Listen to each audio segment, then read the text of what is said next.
The Galactic Council chamber fell silent as Ambassador Zek-9 of the Crystalline Collective raised his translucent appendage. His voice resonated through the vast dome, carrying the weight of a species that had dominated space for millennia. Honored representatives, Zek-9 began, his crystal body catching the artificial light, we face an unprecedented crisis. The humans of Sol 3 have submitted their application for membership in our council. A ripple of unease swept through the assembled delegates. The Vorthan representatives' tentacles writhed anxiously. The Gekan delegation chittered among themselves, their chitinous shells clicking in agitation. Even the normally stoic builders shifted their massive stone forms uncomfortably. "This is preposterous," snarled Ambassador Karath of the Predator caste, his razor-sharp teeth gleaming as he spoke. The third planet of Sol is a Class 12 death world. Nothing civilized could possibly evolve there, let alone achieve spaceflight. Murmurs of agreement echoed throughout the chamber. Every species present had evolved on worlds classified between Class 1 and Class 7 on the habitability scale. Class 8 worlds were considered barely survivable. Class 10 worlds were nightmare scenarios used to frighten younglings. Class 12 was theoretical, a world so hostile that complex life shouldn't exist at all. The humans claim otherwise, Zek-9 continued, projecting a holographic display of Earth. The blue-green marble rotated slowly, looking deceptively peaceful. They've provided extensive documentation of their civilization, technology, and cultural development. Ambassador Veltar of the Pacifist Union floated forward, her ethereal form shimmering with concern. Surely this is some elaborate deception. No species could survive on a world where the atmospheric composition fluctuates with deadly storms, where tectonic plates shift violently, where massive predators roam freely. Where the very water falls from the sky with enough force to damage structures, added Representative Quillix of the Underground Kingdoms, his burrowing claws scratching nervously at the speaking platform. Karatha's eyes blazed with predatory interest. If these humans truly exist, they must be eliminated before they pose a threat to civilized space. Death World species are unpredictable, violent, and dangerous. That assessment may be premature, interrupted a new voice. All eyes turned to see Council researcher Prime Axiom 7, the most advanced AI construct in known space. Its metallic form glided into the center of the chamber with mechanical precision. I have completed a preliminary analysis of the human data packets, Axiom 7 announced. The evidence suggests authenticity. More concerning, however, is their technological progression rate. In less than 10,000 rotations of their world, they've advanced from basic tool use to interstellar communication. The chamber erupted in shocked exclamations. Even the most advanced species had required hundreds of thousands of years to achieve such progress. Impossible, whispered Ambassador Keleth of the Ancient Ones, her species having taken over 1,000,000 years to reach the stars. No civilization develops that rapidly. Furthermore, Axiom 7 continued, its optical sensors sweeping across the assembly, their planet hosts an estimated 8.7 million distinct species. The biodiversity index exceeds our measurement scales. Zek-9's crystalline form flickered with nervous energy. What does this mean for the Council? It means, Axiom 7 replied with mechanical certainty, that if humans truly exist as described, they represent either the greatest opportunity or the greatest threat in galactic history. Karath slammed his clawed fist against his speaking platform. Threat. Any species that survives a death world must be eliminated. We cannot make decisions based on fear, interrupted Veltar, her gentle tones cutting through Karatha's aggression. If these humans exist and have achieved spaceflight, we must approach them diplomatically. Diplomatically? Karatha's laugh was a harsh bark. Death world species know only violence. They'll tear through civilized space like a plague. The debate raged for hours. Some delegates demanded immediate military action. Others insisted on caution and study. A few suggested ignoring the humans entirely, hoping they would destroy themselves as violent species often did. Finally, Zek-9 called for order. The Council requires more information before making any decision. I propose we send a research expedition to Sol 3. If humans truly exist, we must understand them before determining our response. "I volunteer to lead such an expedition," declared Commander Thex 9 of the military coalition, her scarred exoskeleton bearing the marks of countless battles. "My forces specialize in dangerous world reconnaissance." "With respect, Commander," Axiom 7 interjected, "this situation requires scientific analysis, not military intimidation. I propose a joint expedition, research personnel protected by military escort, with strict non-interference protocols." Karatha's tail lashed violently. "Protocols? Death World predators don't follow protocols. They attack, they kill, they consume. That's their nature." "We don't know their nature," Veltar countered. "That's precisely why we need research, not assumptions." The debate resumed, but gradually consensus emerged. A carefully planned expedition would journey to Sol 3, observe from a safe distance, and report back to the Council. No direct contact would be attempted unless the humans proved genuinely peaceful.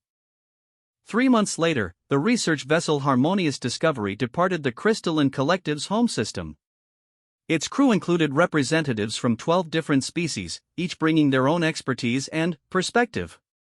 Commander Thex 9 commanded the military escort, her ships bristling with enough firepower to sterilize a planet.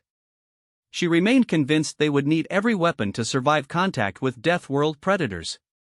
Dr. Senna 4, a brilliant xenobiologist from the Peaceful Gardens system, led the scientific team. She'd studied hundreds of worlds and thousands of species, but nothing had prepared her for what she might find on a Class 12 Death World.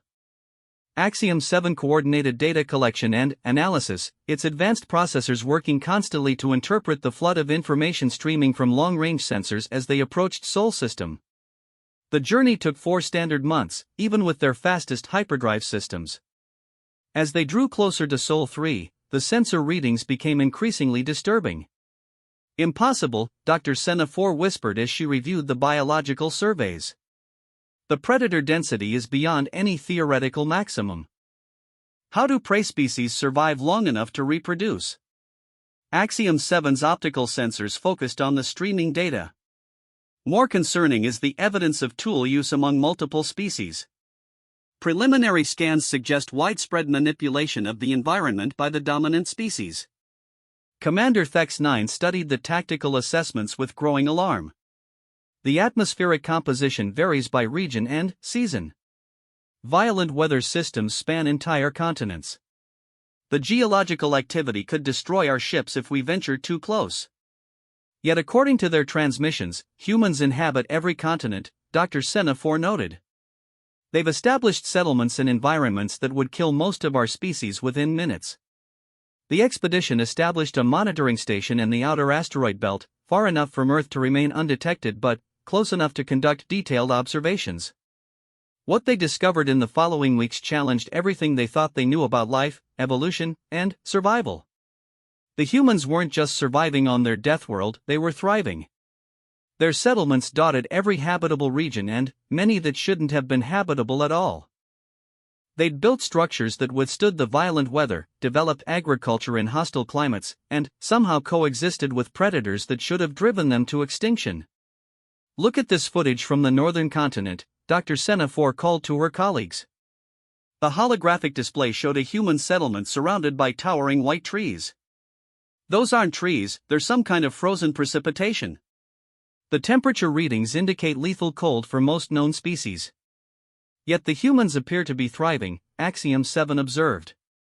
"They've constructed insulated shelters, harnessed thermal energy, and developed protective clothing that allows them to function in sub-zero temperatures." Commander Thex 9 pointed to another display. "This settlement in the equatorial desert region exists where surface temperatures regularly exceed the boiling point of water. How are they even alive?" The expedition team worked around the clock, documenting human activities across the planet. They watched humans navigate treacherous mountain ranges, dive to crushing ocean depths, and venture into regions where the very air was toxic to most species. But, most shocking of all were the predators. "Replay that sequence from the grassland region," Commander Thex 9 ordered, her voice tight with disbelief. The hologram showed a group of humans on foot, apparently unarmed, approaching a massive four-legged predator with razor-sharp claws and teeth designed for rending flesh. The creature stood taller than most galactic species and outweighed the humans by several orders of magnitude. The humans approached without fear, making gentle sounds and extending their hands. The predator, rather than attacking, actually seemed to enjoy the contact. It made rhythmic rumbling sounds and permitted the humans to touch its fur. This violates every principle of predator-prey dynamics, Dr. Semaphore whispered. That creature could kill all of them in seconds. Perhaps the humans have some form of chemical defense, suggested researcher Pol 6 from the toxin-resistant caste. Many Death World species develop venomous capabilities. Axiom 7 had been analyzing the interaction from multiple angles. Negative. Spectral analysis shows no evidence of chemical deterrence. The humans appear to be interacting with the predator through purely behavioral means. Behavioral control of apex predators? Commander Thex 9 shook her head in amazement. That's impossible. Predators respond to strength, fear, or food availability. They don't form social bonds across species lines. Yet the evidence was undeniable. Across the planet, humans coexisted with creatures that should have killed them. Large predators not only tolerated human presence but seemed to actively seek it out. Some even appeared to work alongside humans, assisting in various tasks. The expedition documented dozens of such relationships, humans riding massive predators across vast distances, smaller predators living within human settlements and, apparently protecting human young, even aerial predators that responded to human vocalizations and performed complex tasks. This changes everything, Dr. Semaphore said after weeks of observation. These humans haven't just survived their death world, they've somehow formed cooperative relationships with its most dangerous inhabitants. Commander Thex 9 remains skeptical. There must be some form of coercion involved. Perhaps advanced technology that mimics natural pheromones or behavioral triggers. But Axiom 7's analysis suggested something far more remarkable. The evidence indicates genuine social bonding across species lines. The predators show clear signs of affection and loyalty toward their human companions.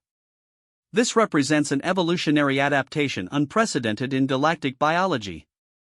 As the expedition prepared to return to the Council with their findings, one final observation shook them to their core. Long-range sensors detected human vessels moving through space beyond their planet's atmosphere. Not just simple orbital craft, but ships capable of interplanetary travel. They're already expanding beyond their world, Commander Thex 9 reported grimly.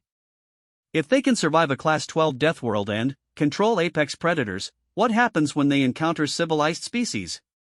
The question haunted the expedition as they began their journey back to Council space. Behind them, Earth continued its rotation, harboring a species that had achieved the impossible, not just surviving hell, but making it home.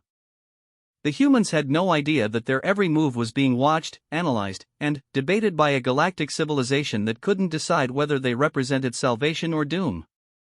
They simply continued living their lives, working alongside their predator companions, building their civilization one impossible day at a time. As the harmonious Discovery jumped to hyperspace, carrying news that would reshape galactic politics forever, a human child in a small coastal settlement was teaching a young apex predator to fetch a stick from the crashing waves. The galaxy would never be the same. The emergency session of the Galactic Council convened within hours of the harmonious Discovery's return. The expedition's findings had been transmitted ahead, and panic rippled through civilized space like wildfire through dry grass. Commander Thex 9 stood before the assembled delegates, her scarred exoskeleton reflecting the chamber's harsh lights as she delivered her report. The holographic displays surrounding her showed scene after scene of impossible human behavior. The creatures they call dogs weigh up to 90 kilograms and possess jaw strength capable of crushing bone, she explained, highlighting footage of a massive canine. Yet humans allow these predators into their homes, near their offspring. Some humans even share sleeping quarters with multiple predators. Representative Quillix of the underground kingdoms burrowed deeper into his seat. Madness. Absolute madness. No sane species invites death into their homes. It gets worse, Commander Thex 9 continued. The display shifted to show humans riding enormous four-legged beasts across open terrain. These horses weigh over 500 kilograms each. A single kick could pulverize a human torso. Yet humans climb onto their backs and trust them completely. Ambassador Karatha's predatory eyes blazed with hungry fascination. These humans must possess incredible physical strength to dominate such creatures. Negative, Axiom 7 interjected, its mechanical voice cutting through the chamber's nervous chatter. Human physical capabilities are remarkably average by galactic standards. They possess no enhanced strength, speed, or natural weaponry. Their dominance over Death World predators appears to be entirely psychological. The revelation sent shockwaves through the assembly. Dr. Senna 4 stepped forward, her tentacles quivering with scientific excitement despite the terrifying implications. What we observe challenges every established principle of evolutionary biology, she began. These humans have developed what can only be described as cross-species empathy. They form genuine emotional bonds with creatures that should view them as food. A holographic display showed a human child, barely half the size of the delegate's own younglings, playing with a creature called a cat. The predator possessed retractable claws and needle-sharp teeth, yet it tolerated the child's clumsy handling with apparent affection. The predator is purring, Dr. Senna 4 explained. This indicates contentment and social bonding. The child is completely vulnerable, yet the predator shows no aggressive behavior whatsoever. Ambassador Veltar of the Pacifist Union floated closer to the display. Perhaps this represents evolution beyond violence. Maybe these humans have transcended their Death World nature through compassion. Karatha's harsh laughter echoed through the chamber. Compassion? Look at their history files.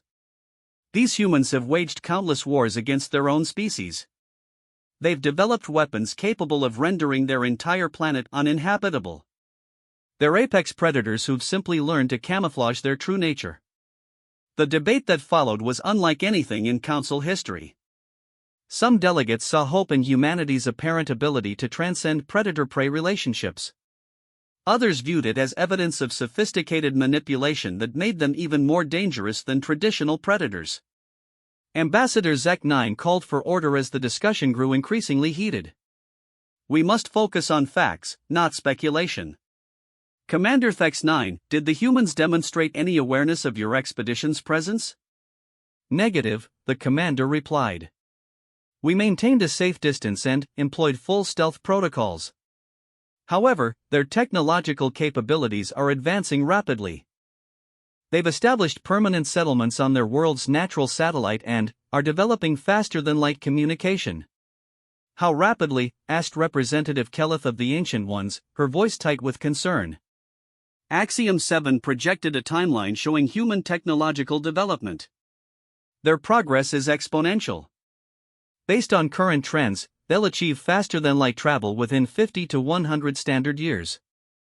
The chamber fell silent as the implications sank in. A species that could tame Death World predators and had a history of violent expansion would soon possess the ability to spread throughout the galaxy. We have perhaps 2 generations to prepare, Zek 9 said grimly. The question is, prepare for what? Are humans potential allies or an existential threat?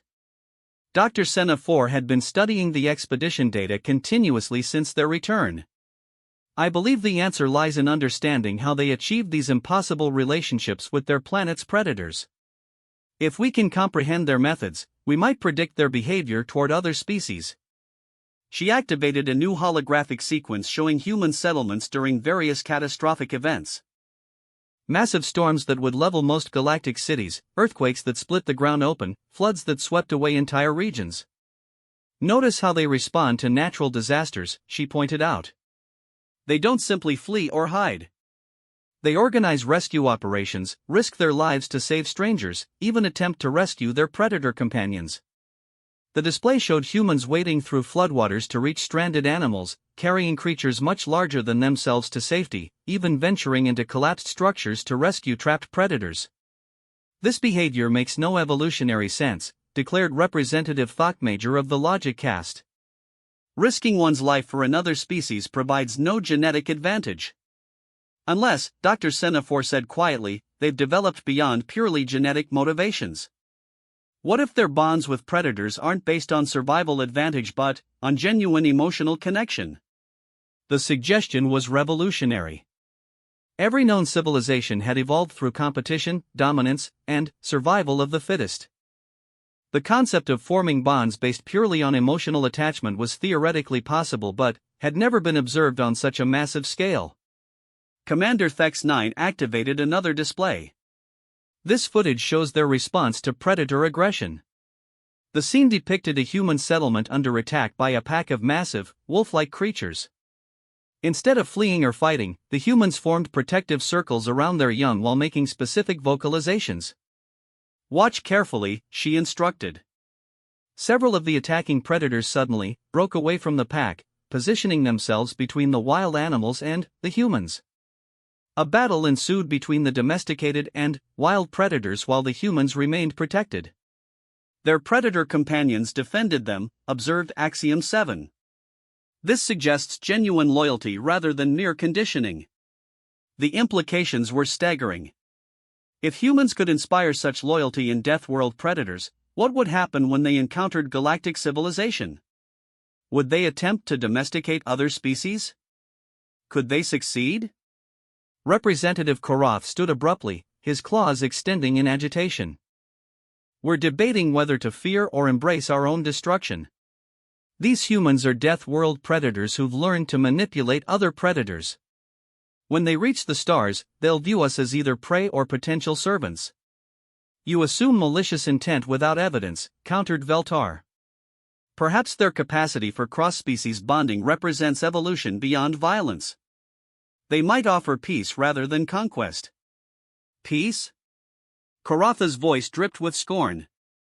"Their own historical records show constant warfare. They've never achieved planetary unity.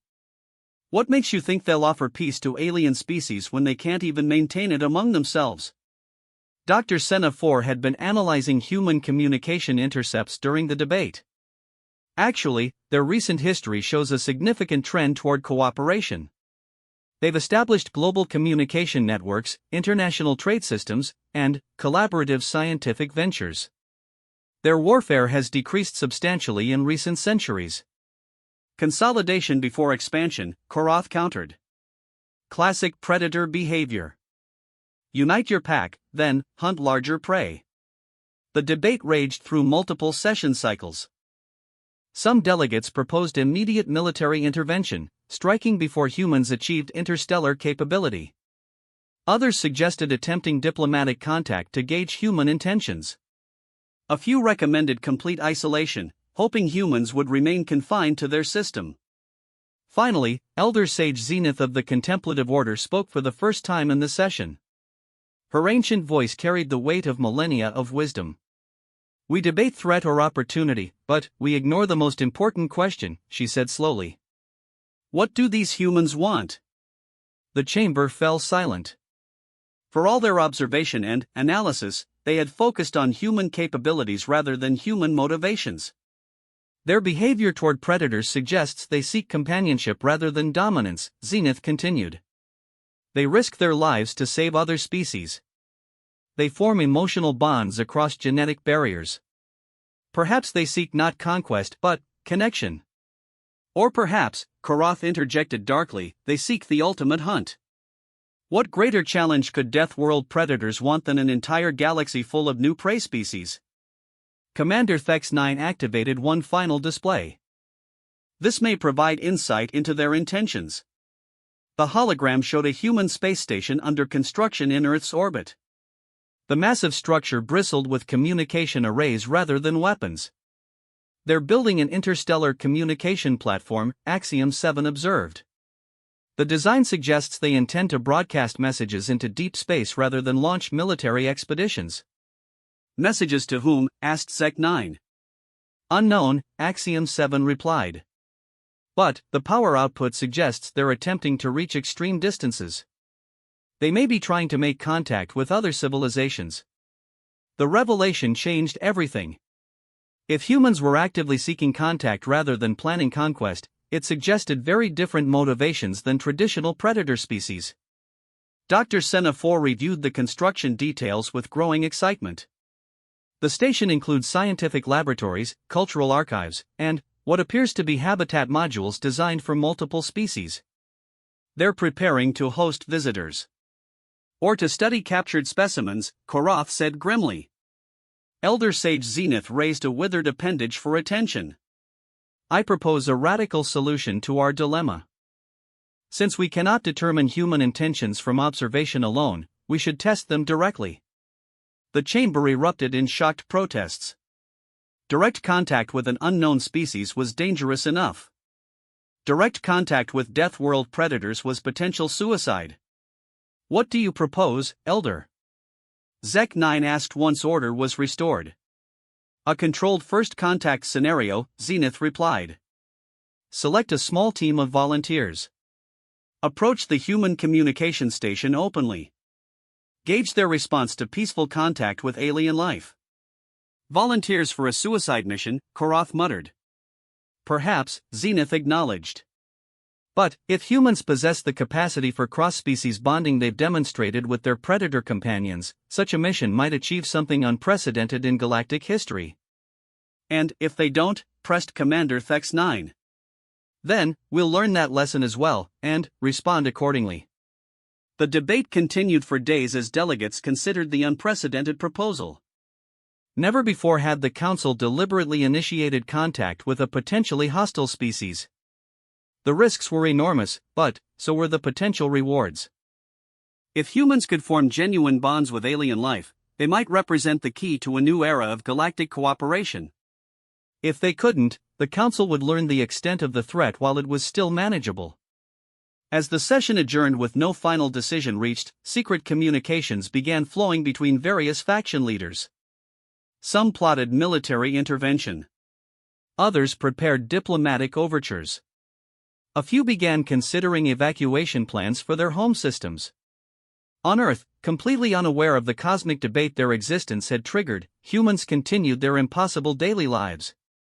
They fed their predator companions, played with dangerous creatures, and slowly expanded their reach into the stars.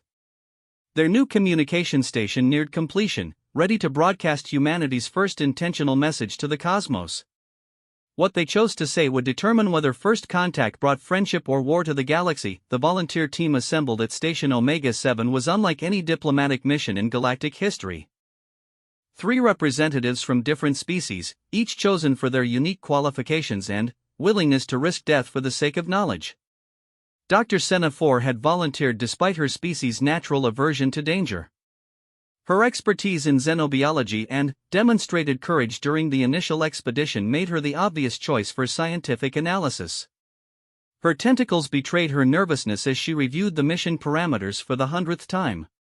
Commander Yerix 2 of the Honor Guard caste represented military interests, though his orders were strictly defensive.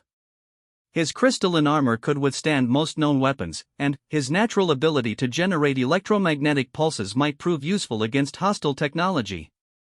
He'd volunteered because his warrior code demanded he faced the greatest challenges. Most surprisingly, Elder Sage Zenith herself had insisted on joining the mission despite her advanced age. Her centuries of experience in diplomacy and philosophy made her invaluable, but her fragile physiology made her a liability in dangerous situations. The communication station will be operational in 72 hours, reported Axiom 7 from the observation deck. Human transmissions indicate they plan to broadcast their first interstellar message within days of completion. Dr. Senna 4 studied the tactical displays with growing unease. If we're going to make contact, it should be before they begin broadcasting randomly into space. We have no idea what other civilizations might be listening. The Galactic Council's decision had been reached through emergency vote after days of heated debate. They would attempt peaceful first contact, but with strict parameters. The volunteer team would approach openly, broadcasting basic mathematical sequences to demonstrate intelligence. If humans responded peacefully, formal contact could proceed. If they responded with hostility, the team would retreat and recommend military intervention. Commander Yerix 2 checked his equipment one final time. My sensors detect no weapons systems on the human station, but Death World species are unpredictable. They might view any approach as an attack. Elder Sage Zenith floated serenely beside them, her ancient form sustained by advanced life support systems. fear and assumption have guided our discussions too long. We will learn nothing without risk. The approach would be conducted in full view of both civilizations. Long-range observers from the Galactic Council monitored every sensor reading, while human astronomers had already detected the unusual signals coming from their system's outer reaches. On Earth, the discovery of artificial signals had triggered humanity's greatest scientific mobilization since the development of spaceflight. Dr. Sarah Chen, director of the Deep Space Communication Project, stood in the bustling control center of humanity's newest orbital station, watching data streams that changed everything they thought they knew about their place in the universe. "The signals are definitely artificial," reported her lead technician, his voice tight with excitement and fear. "Multiple sources, complex mathematical progressions, and they're getting stronger." Sarah studied the displays showing Earth's military satellites moving into defensive positions around the planet. Humanity's leaders were taking no chances with first contact, but they'd agreed to let the scientific community take the lead.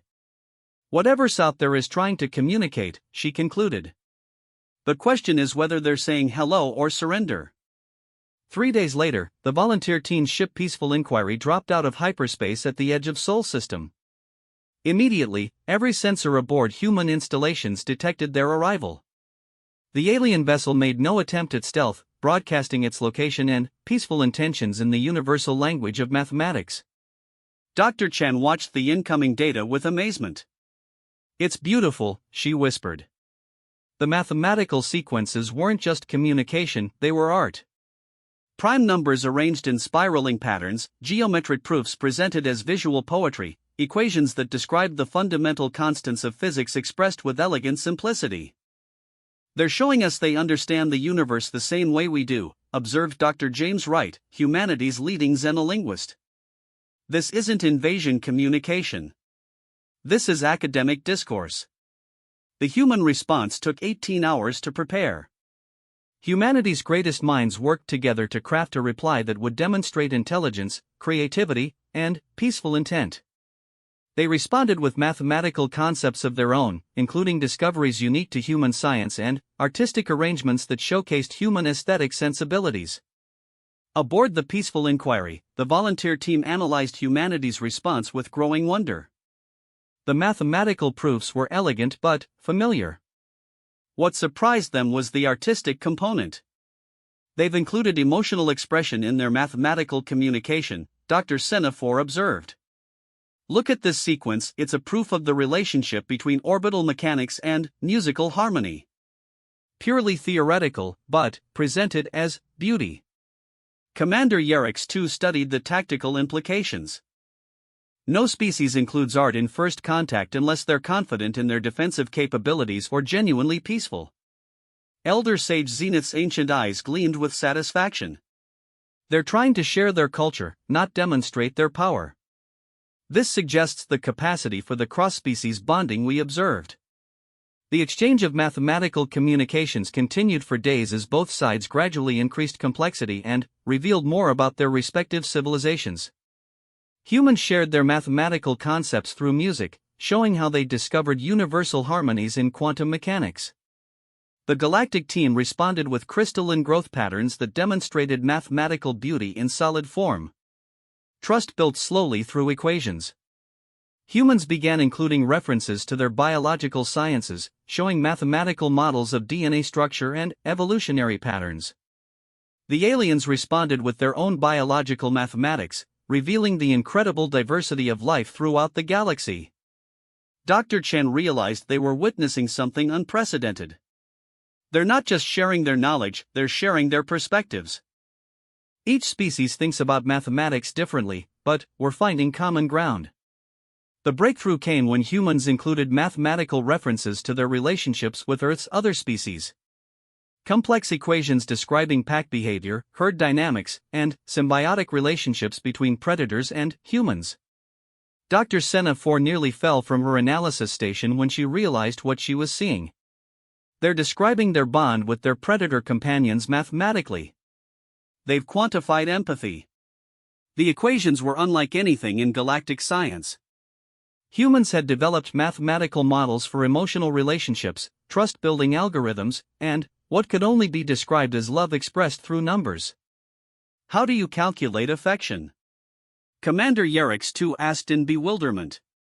The same way you calculate gravitational attraction, apparently, Dr. Semaphore replied.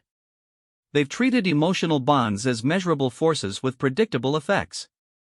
Elder Sage Zenith studied the data with growing excitement. This is what we needed to understand. They don't dominate their predators through fear or conditioning. They've scientifically studied the mechanics of friendship and applied them across species lines. The implications were staggering. If humans could mathematically model emotional relationships, they might be able to form genuine bonds with any intelligent species. Their success with Death World predators wasn't an anomaly, it was a reproducible scientific process.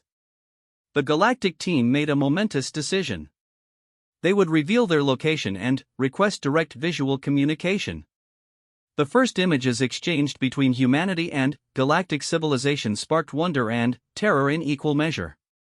Humans saw crystalline beings that grew rather than evolved, tentacled creatures that communicated through color changes, and warrior species that seemed designed for combat. The galactic team saw humans for what they truly were, unremarkable primates who'd somehow achieved the impossible. No natural armor, weapons, or enhanced abilities. Just clever minds and an inexplicable talent for making friends with creatures that should have eaten them. They look so vulnerable, Dr. Semaphore observed. The humans in the transmitted images were smaller and more fragile-looking than most galactic species.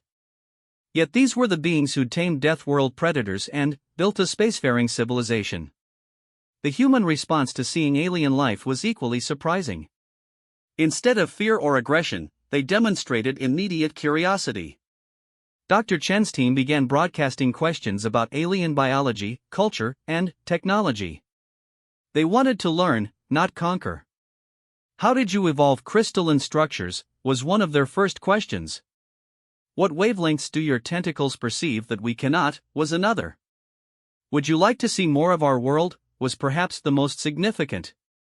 Elder Sage Zenith made the decision that would change galactic history.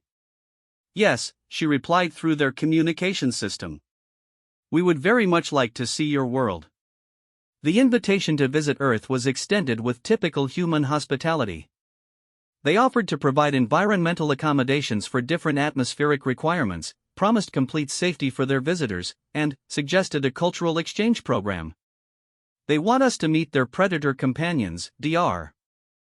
Semaphore reported with a mixture of excitement and terror.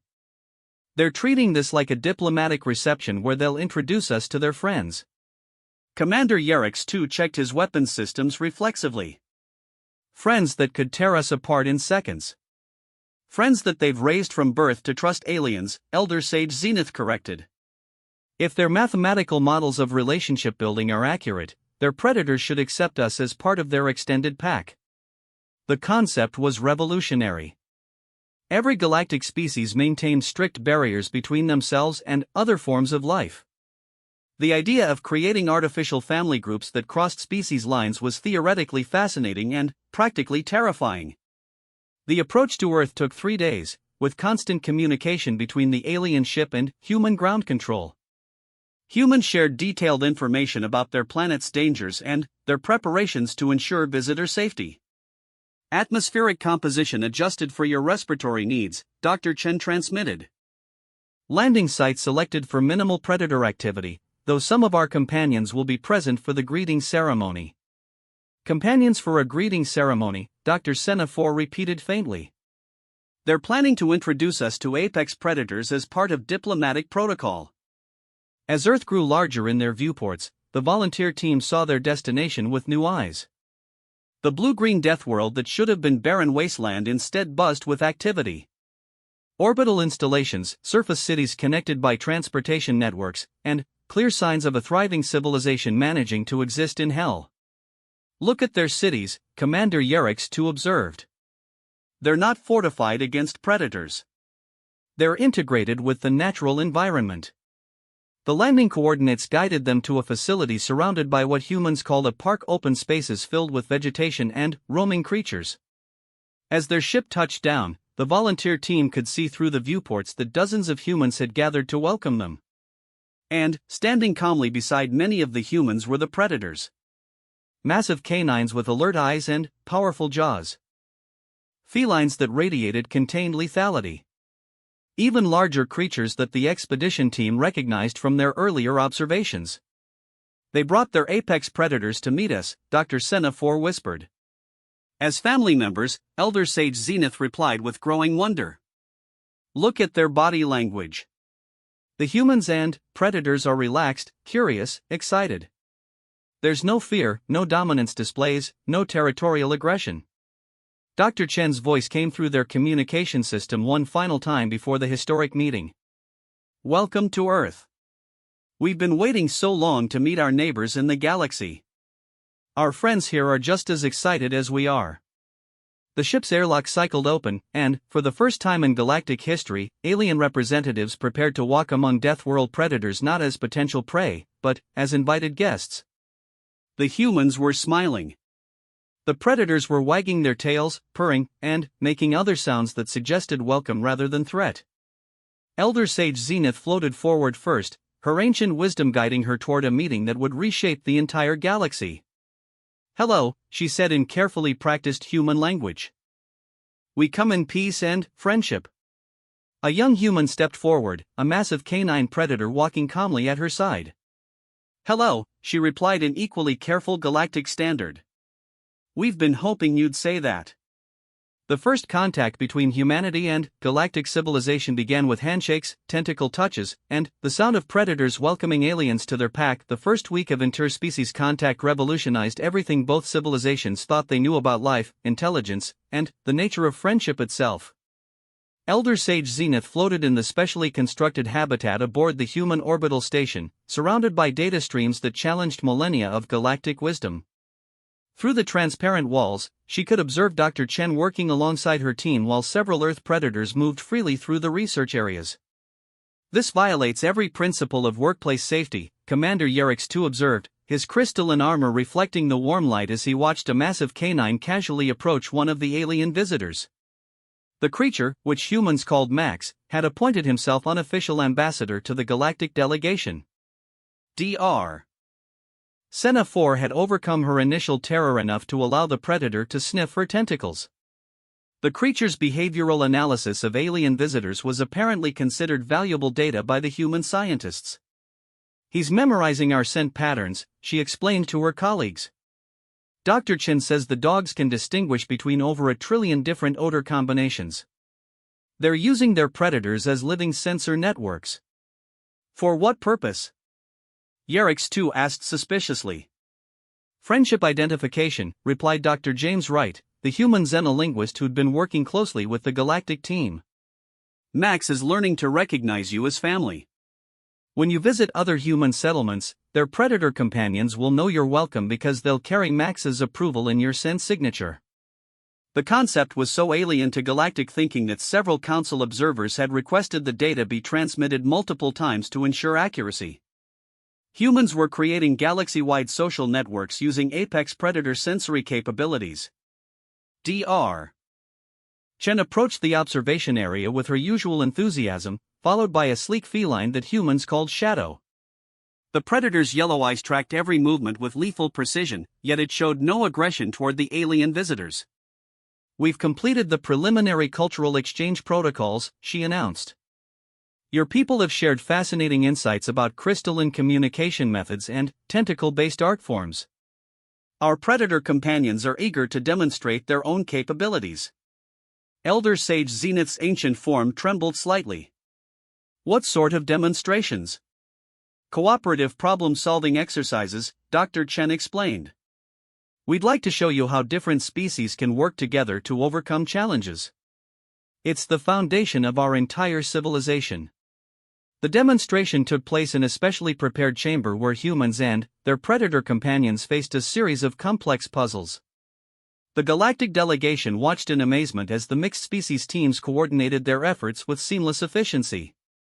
Humans provided vocal commands and strategic thinking. Canines used their superior strength and sensory capabilities to access areas humans couldn't reach. Felines employed their agility and climbing abilities to manipulate objects from above. Even birds participated, carrying tools and messages between team members. "This is unprecedented," Dr. Semaphore whispered as she recorded every interaction. "They're not just cooperating, they're amplifying each other's capabilities. The combined team can solve problems that would be impossible for any single species." "It's not just problem solving," observed Commander Yerix too. "Look at their emotional responses. They celebrate each other's successes, comfort each other during failures, and adjust their strategies based on their teammates' strengths and limitations." The most remarkable demonstration came when the human team leader, Dr. Maria Santos, was accidentally injured during one of the exercises. A mechanical component malfunctioned, striking her arm and causing significant bleeding. The response was immediate and coordinated. The canine companion ranger positioned himself protectively over the injured human while emitting specific vocalizations. Shadow the feline moved to block access routes while a bird called Echo flew directly to summon human medical assistance.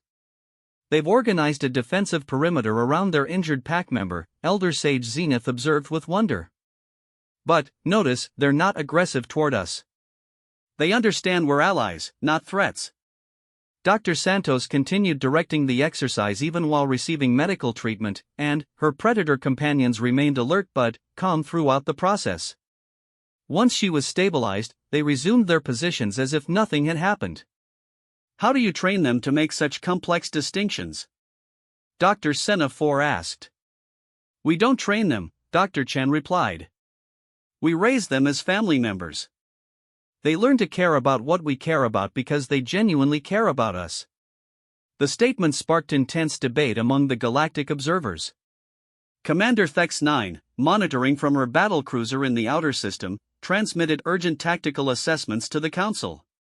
"They're not controlling these predators through dominance or conditioning," she reported. "The relationships appear to be genuinely voluntary on both sides. The predators choose to cooperate because they want to, not because they're forced to."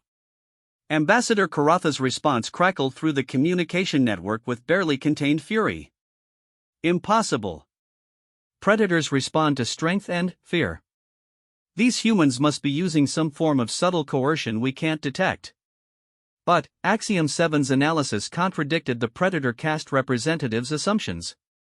"Extended observation reveals no evidence of coercion, chemical manipulation, or psychological conditioning. The relationships display all characteristics of genuine social bonding based on mutual benefit and emotional attachment." The implications sent shockwaves through civilized space. If humans could form genuine emotional bonds with apex predators, what did that mean for interspecies relations throughout the galaxy? Elder Sage Zenith requested a private meeting with Dr. Chen to discuss the philosophical implications of human-predator relationships.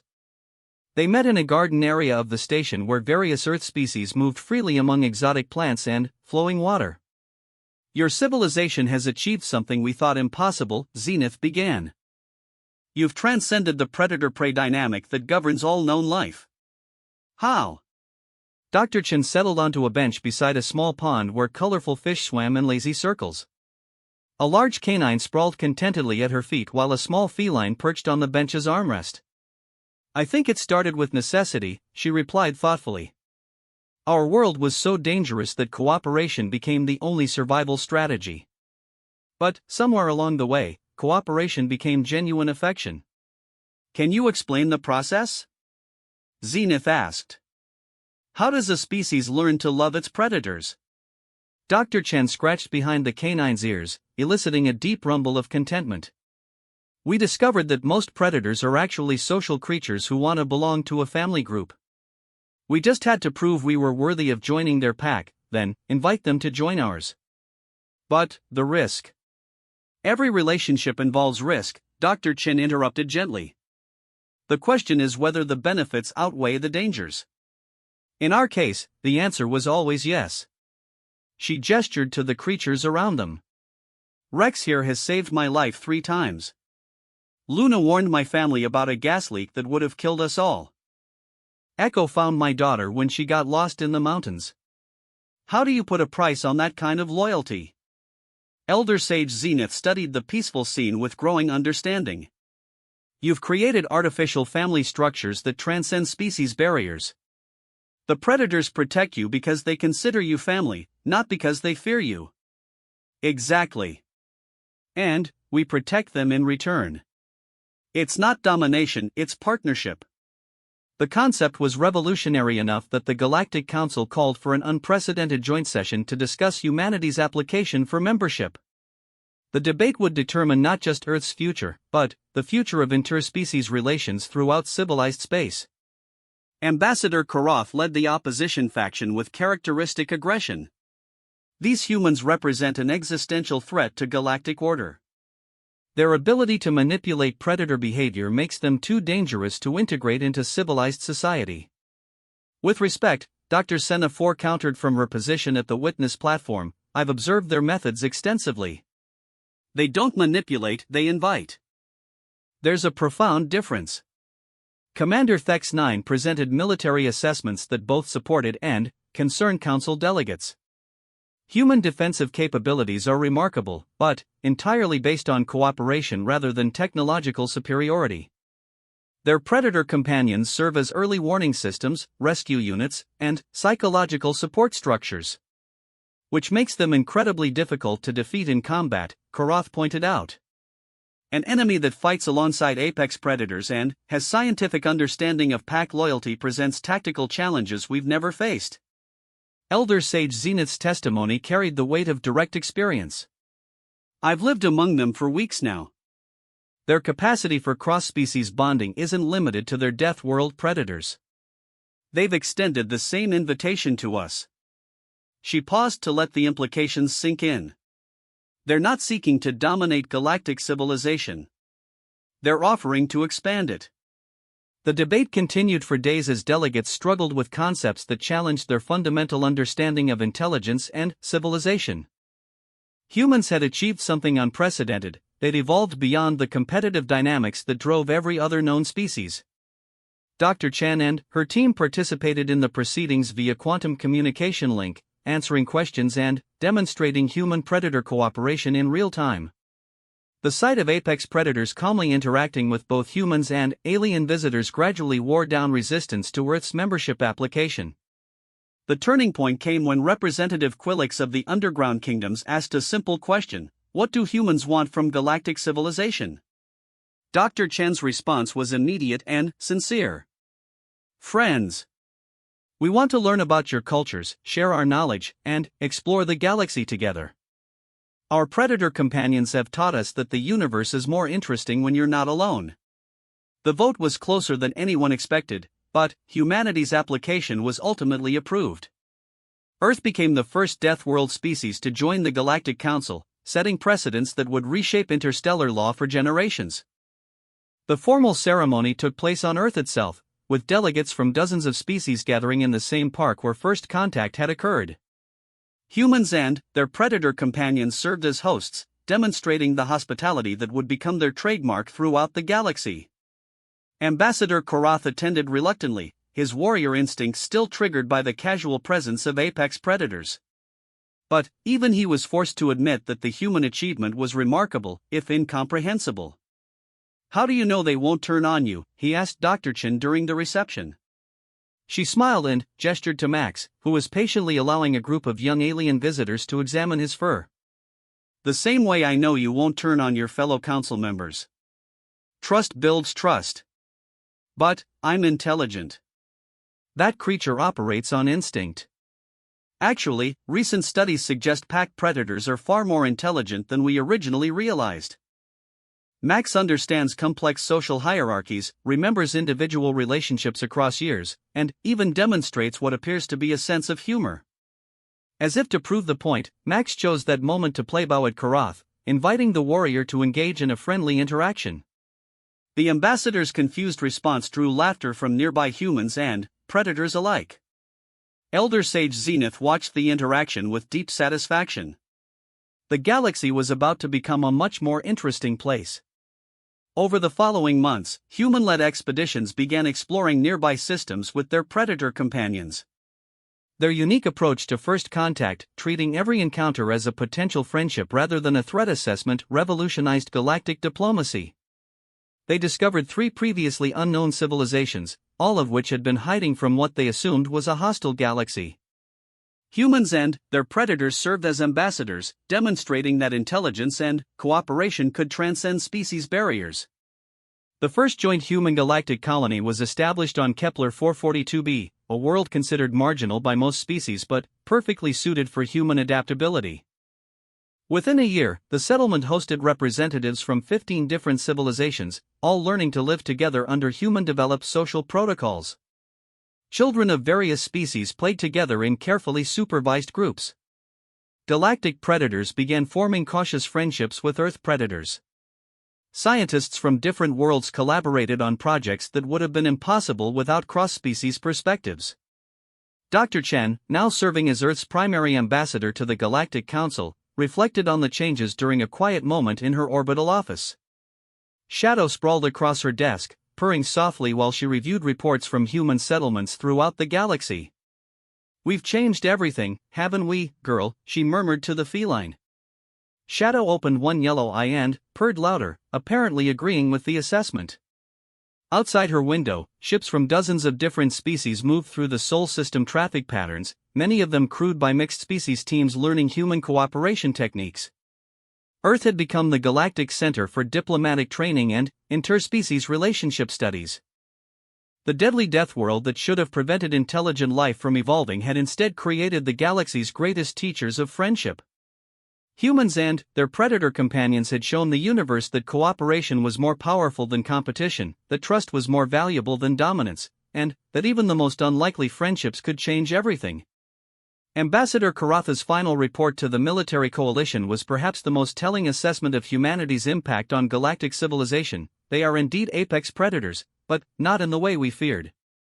They prey on loneliness, isolation, and mistrust. Their victims become friends, allies, and family members.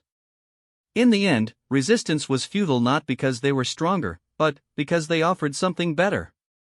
The galaxy would never be the same, and everyone who encountered humanity and their impossible predator companions agreed that was a very good thing.